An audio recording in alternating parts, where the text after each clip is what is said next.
Yes ma'am, अब आप अपनी स्क्रीन शेयर कर सकती ma'am. Yes ma'am. Is the screen visible ma'am?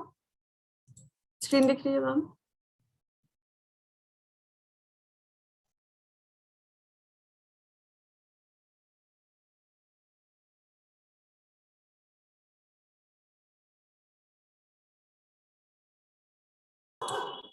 Screen दिख रही है ma'am?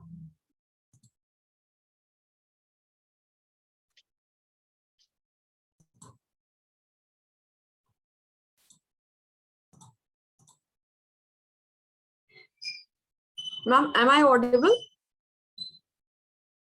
Yes ma'am, you are audible. Okay, okay. Is the screen visible? Yes, screen भी दिख रही है मैम। अच्छा अच्छा, thank you. So now we move ahead towards limitations. Okay, हम लोगों ने सिर्फ अच्छी अच्छी बातें कर ली, पॉजिटिव चीजें बातें कर ली कि डिसेंट्रलाइजेशन में क्या अच्छाई होती है, क्यों होना चाहिए। बट अगर बहुत ज्यादा डिसेंट्रलाइजेशन हो जाए तो वो खतरनाक भी होता है। जैसे कि कहा जाता है कि anything in excess is harmful, अति सर्वते वर्जते। कोई भी चीज अति में हो जाए तो वो खराब हो जाती है। वैसे ही डिसेंट्रलाइजेशन की भी कुछ डीमेरिट्स है या लिमिटेशंस है। सबसे पहला क्या है? कोऑर्डिनेशन नहीं हो पाता है। कैसे कोऑर्डिनेशन नहीं हो पाता है? कि लो लेवल मैनेजर्स को ये राइट दे दिया कि वो अपने मन से डिसीजन ले रहे, उसने कोई डिसीजन ले लिया, ठीक। अब ये डिसीजन लेने के लिए ना ही वो मिडिल मैनेजर के पास गया और ना ही वो टॉप के पास गया। तो जो भी उसने डिसीजन लिया उसकी नॉलेज किसको थी? सिर्फ और सिर्फ उसी को थी, ठीक। ऊपर के मैनेजर्स को इसके बारे में नॉलेज ही नहीं थी। तो ये क्या हो गया? कोऑर्डिनेशन तो हुआ नहीं। कोऑर्डिनेशन कब होता है? One for all and all for one. मतलब एक जो डिसाइड करे वो सब तक पहुंच जाए और जो सब लोग बात करें वो एक तक पहुंच जाए, ठीक। तो उसे हम क्या कहते हैं? उसे हम कहते हैं कोऑर्डिनेशन, ठीक। तो डिसेंट्रलाइजेशन का सबसे बड़ी खामी क्या है? कि वो कोऑर्डिनेशन नहीं हो पाता है उसमें। क्योंकि उसमें कोऑर्डिनेशन नहीं हो पाता है तो फिर ये मैनेजमेंट के लिए खराब बात हो जाती है, क्योंकि टॉप को पता होना चाहिए कि नीचे क्या काम हो रहा है। दूसरा क्या है डिलिमिटेशन है? That is control. Top level managers के पास कंट्रोल का राइट नहीं होता। क्यों नहीं होता? लो लेवल मैनेजर्स को अगर आपने राइट दे दिया कि आप ही डिसाइड कर लो, तो उसके बाद टॉप लेवल मैनेजर्स आके ये नहीं कह सकते कि नहीं नहीं नहीं ऐसा है, ऐसा नहीं करो, वैसा करो। क्यों? क्योंकि लो लेवल मैनेजर्स ये कह सकते हैं कि सर आपने जब मुझे राइट दिया था, मुझे अथॉरिटी दिया था, तो लेट मी डिसाइड। अगर प्रोजेक्ट फेल होता है तब आप आके मुझे क्रिटिसाइज कीजिएगा, बट बीच में ही आप नहीं कह सकते हमें कि ये काम मत करो या ऐसे मत करो। व्हाई? बिकॉज उन्होंने खुद ही रिस्पॉन्सिबिलिटी दी थी उस पर्सन को। तो यहाँ पे कंट्रोल का भी थोड़ी दिक्कत हो जाती है। Then decentralisation is very costly. Very costly क्यों होता है?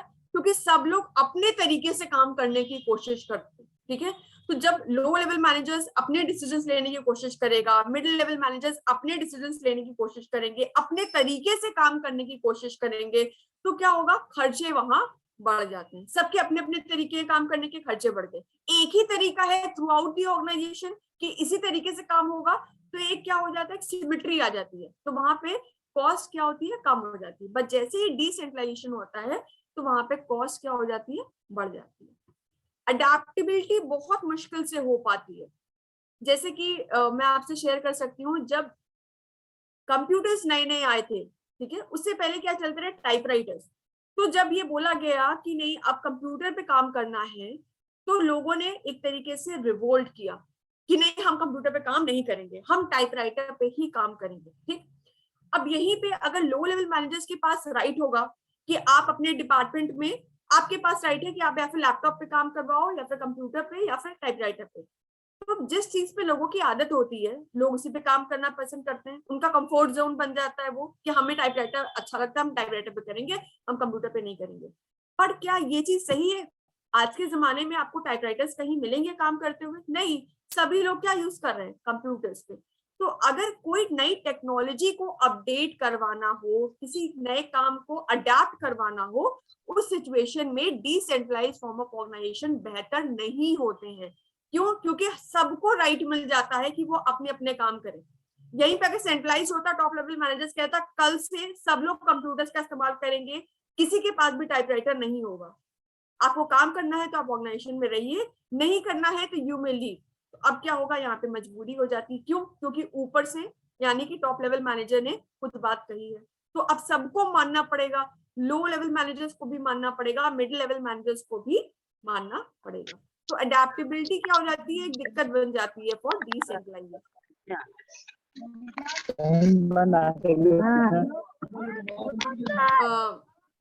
I request the participants to please mute your mic.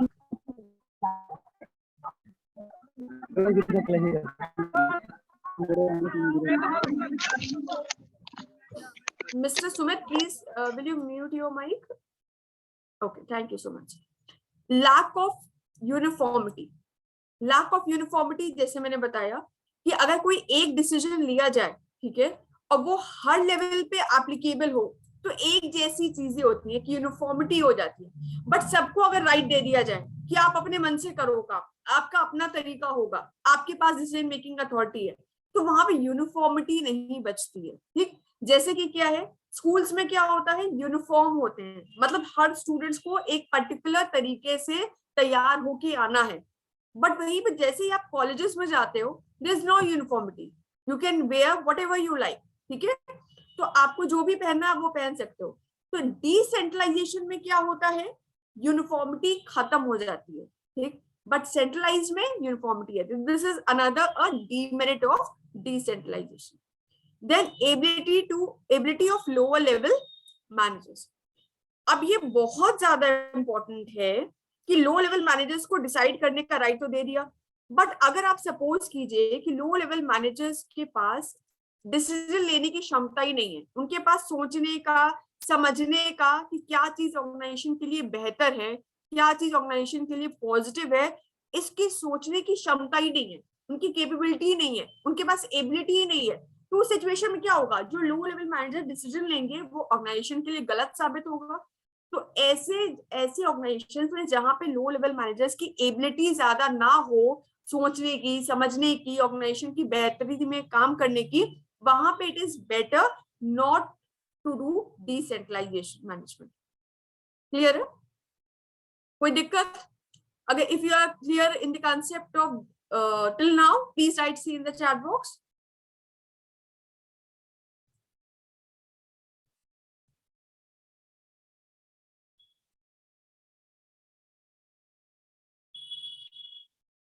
Okay, तो हमने ये समझ लिया, मूविंग अहेड, हमने ये समझ लिया कि दोनों ही बातें जरूरी हैं, है ना, डिसेंट्रलाइज होना भी जरूरी है और सेंट्रलाइज होना भी जरूरी है। Now the most important question या most important segment is that how much to centralise और डिसेंट्रलाइज, कितना सेंट्रलाइज करें और कितना डिसेंट्रलाइज करें। This is very very important question.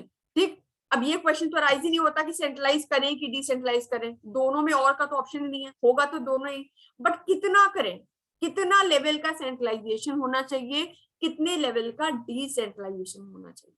ठीक है, तो अब मैं छोटी छोटी बातें आपसे पूछूंगी, you just right the answer in the chat box, जिससे मुझे भी क्लैरिटी होगी कि आप लोग कितना समझ पाए ना। एक छोटा सा क्वेश्चन, ठीक, अगर मान लो कोई छोटी ऑर्गेनाइजेशन है, स्मॉल ऑर्गेनाइजेशन, ऑर्गेनाइजेशन की साइज क्या है, स्मॉल है, ठीक है, तो वहां पे सेंट्रलाइजेशन क्या होना चाहिए, सेंट्रलाइज होना चाहिए कि डिसेंट्रलाइज होना चाहिए। अगर सेंट्रलाइज आप कहते हैं तो please write C in the chat box, और अगर आप डिसेंट्रलाइज कहते हैं तो please write D in the chat box. मेरा क्वेश्चन क्लियर है आपको? अगर एक छोटी सी ऑर्गेनाइजेशन है, ठीक है, यहाँ पे ज्यादा लोग काम करने वाले नहीं है, तो वहां पे ज्यादा से ज्यादा डिसीजन मेकिंग अथॉरिटी किसके पास होनी चाहिए, सबके पास होनी चाहिए कि कुछ लोगों के पास होनी चाहिए?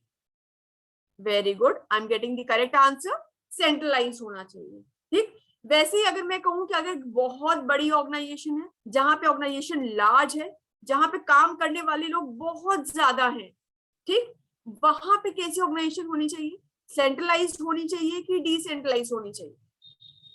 जैसे मान लो रिलायंस है, तो अब रिलायंस में न जाने कहां कहां ब्रांचेस होंगी, है ना, कितने लोग काम कर रहे हैं, तो अगर सारे डिसीजंस अंबानी ब्रदर्स ही लेंगे तो क्या ये चल सकता है, क्या ये पॉसिबल है? नहीं। तो लार्ज जब ऑर्गेनाइजेशन होती है, जब ऑर्गेनाइजेशन की साइज लार्ज होती है, तो वहां पे कौन सा फॉलो करना पड़ता है?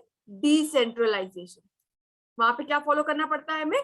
डिसेंट्रलाइजेशन। बट वहीं पे अगर स्मॉल साइज होती है तो वहां पे हम क्या फॉलो करते हैं? सेंट्रलाइजेशन। करेक्ट। अब नेक्स्ट देखते हैं, ठीक है। ज्योग्राफिक डिस्पर्शन, ठीक। जैसे मान लो कोई फैक्ट्री है जो कि सिर्फ प्रतापगढ़ में ही लोकेटेड है, तो वहां पे उस सिचुएशन में उस फैक्ट्री में सेंट्रलाइज्ड फॉर्म ऑफ मैनेजमेंट होना चाहिए कि डिसेंट्रलाइज्ड फॉर्म ऑफ मैनेजमेंट होना चाहिए? Come on, write in the chat box C और डी। अगर एक फैक्ट्री है जो इसकी लोकेशन सिर्फ प्रतापगढ़ में ही है, तो वहां पे सेंट्रलाइज्ड होना चाहिए कि डिसेंट्रलाइज होना चाहिए? Very good Rishabh. Rishabh is the first one to answer, centralise होना चाहिए, ठीक। बट यही पे मान लो बाटा शू कंपनी है ना। अब उसकी शॉप्स कहाँ कहाँ है? पूरे ऑल ओवर इंडिया में, ना कि इंडिया में बाहर भी उसके शॉप्स हैं, ठीक है। तो उसकी जो फैक्ट्रीज हैं वो, उनका ज्योग्राफिक डिस्पर्शन मींस फैलाव, ज्योग्राफिक फैलाव कितना है? बहुत ज्यादा है। क्योंकि उनका बहुत ज्यादा है तो वहां पे जो मैनेजमेंट होना चाहिए वो सेंट्रलाइज होना चाहिए कि डिसेंट्रलाइज होना चाहिए? ज्यादातर क्या होना चाहिए? ज्यादा क्या होना चाहिए? डिसेंट्रलाइज होना चाहिए, ठीक। When you are saying decentralise तो आपके माइंड में कंसेप्ट क्लियर होना चाहिए कि पूरा का पूरा नहीं, बट ज्यादातर मैनेजमेंट क्या होना चाहिए? डिसेंट्रलाइज होना चाहिए, ठीक है। नॉट टेक्नोलॉजिकल कॉम्प्लेक्सिटी, जहां पे टेक्नोलॉजी बहुत ज्यादा यूज हो रही हो, ठीक, तो वहां पे क्या होना चाहिए? वहां पे भी डिसेंट्रलाइज्ड फॉर्म ऑफ ऑर्गेनाइजेशन ज्यादा होनी चाहिए, ठीक। क्योंकि अगर टेक्नोलॉजी को आप सेंट्रलाइज कर देंगे तो ये तो बहुत बड़ा क्योस हो जाएगी। आप ऐसे समझो कि अगर मान लो सारा टेक्नोलॉजी को इस्तेमाल करने का राइट सिर्फ एक ही पर्सन के हाथ में, तो अगर आपको किसी को मेल भी करना है तो आप उस पर्सन के पास जा रहे हो कि सुनो भैया मेल करना है, सुनिए सर मेल करना है ना। तो दिस विल क्रिएट क्योस। तो जहां पे टेक्नोलॉजिकल कॉम्प्लेक्सिटी होती है, जहां पे टेक्नोलॉजी को अडॉप्ट करने की बात होती है, ऐसी ऑर्गेनाइजेशन में जहां पे टेक्नोलॉजी पे ज्यादा फोकस होता है, वहां पे भी कौन सी ऑर्गेनाइजेशन होनी चाहिए? डिसेंट्रलाइज्ड फॉर्म ऑफ ऑर्गेनाइजेशन होनी चाहिए। Okay, now the last point, environment uncertainty.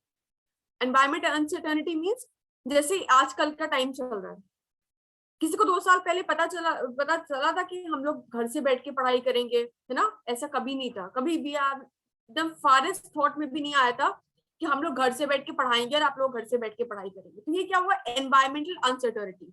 Environment में ऐसे चेंजेस हुए जिसकी वजह से क्या हुआ?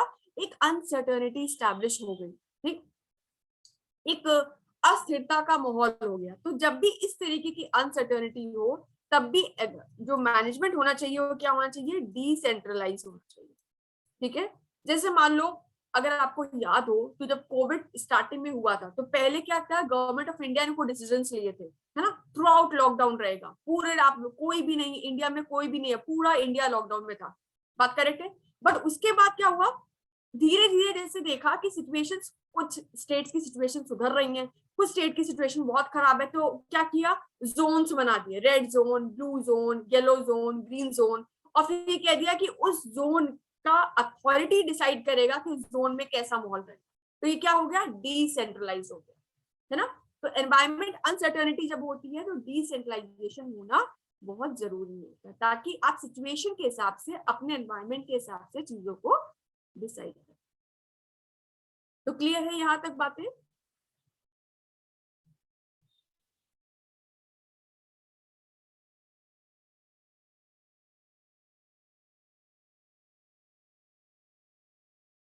ओके, तो आज मुझे यही तक बताना था। अगर आपको कुछ पूछना है तो I am very much available. If you want to ask any question, please write in the chat box, or if you are comfortable, you can on your audio and you can ask me. Students, आप लोग जो कुछ भी ma'am से पूछना चाहें इस topic से रिलेटेड, या कुछ और चीजें आपके दिमाग में आ रही हो जो इस पेपर से रिलेटेड हो, तो आप पूछ सकते हो बच्चों। You are free to ask anything.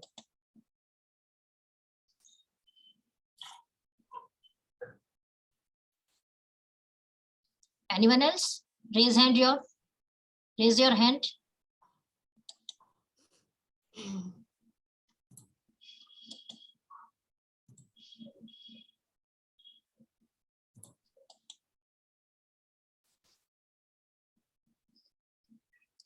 I think, ma'am, no one want to ask some Okay. questions. Okay, thanks, ma'am. Okay. It's a very interesting lecture. आपकी स्टार्टिंग बहुत अच्छी थी, आपका लेक्चर आपका बहुत ही हम लोग को इम्प्रेसिव लगा और मुझे पूरा यकीन है कि बच्चों को भी इससे बहुत फायदा मिलेगा क्योंकि ये काफी अच्छा उनका पूरा एक सिलेबस को कवर कर रहा है, टॉपिक पूरा सिलेबस को कवर कर रहा है. So I want to thanks to you कि आप हमारे साथ जुड़ी और हमको इतना अच्छा आपने एक हम लोग को प्लेटफॉर्म दिया कि हम आपको आगे इनवाइट कर सके ताकि आप हम लोग के साथ हमेशा जुड़ी रहें, ये हम चाहेंगे और आपको इसमें जुड़ते रहेंगे. और बहुत ही अच्छा, बहुत ही इंटरेस्टिंग लेक्चर आपका रहा और बच्चों को काफी बेनिफिट इससे मिला होगा, मैं जानती हूँ क्योंकि मैं पूरे समय इसमें जुड़ी रही हूँ. आपका पूरा लेक्चर मैंने सुना है, बहुत आंसर को देने का मेरा भी मन हो रहा था लेकिन मैंने आंसर नहीं दिया because I am not a student. So it's a very impressive. Teacher, I can leave the class please? या यू श्योर? अभी बस सब हम यहाँ पे एंड ही कर रहे हैं और कोई भी स्टूडेंट अगर टीचर को कुछ थैंक्स देना चाहता है तो you are welcome. Anyone else? I want, हम चाहेंगे कि स्टूडेंट खुद अपना थैंक्स दे, either in writing or in oral. आप ओरल भी बोल सकते हैं बेटा. ओके, बिफोर स्टूडेंट्स मुझे थैंक्स कहें, मैं उनको थैंक्स कहना चाहती हूँ. I really want to appreciate कि आप संडे के दिन टाइम निकाल पाए, बिकॉज जनरली बच्चे ये सोचते हैं कि Sunday is a fun day, let me rest, और ड्यू टू सर्टेन ऑब्लिगेशंस मैं इसी टाइम दे पाई आप लोगों को समय. तो thank you so much students, I really appreciate your time and effort. हम भी आपको बहुत धन्यवाद देते हैं मैम कि आपने हमें संडे को टाइम दिया और ये बहुत ही एक अच्छा हम लोग के लिए वो था, लेक्चर रहा है. तो नाउ अब हम इसे लीव करना चाहेंगे और आपको इसकी रिकॉर्डिंग जो है हम आपको भेज देंगे और जो हमने क्लिपिंग्स आपको ली है वो भेज देंगे और जो फॉर्मेलिटीज इसमें और होंगी मैम वो आपको हम प्रोवाइड कर देंगे. Thanks a lot. Thank you so thanks much. A lot. Thank you ma'am. Have a great day. Thanks a lot. बच्चों आप लोग लीव कर सकते हो.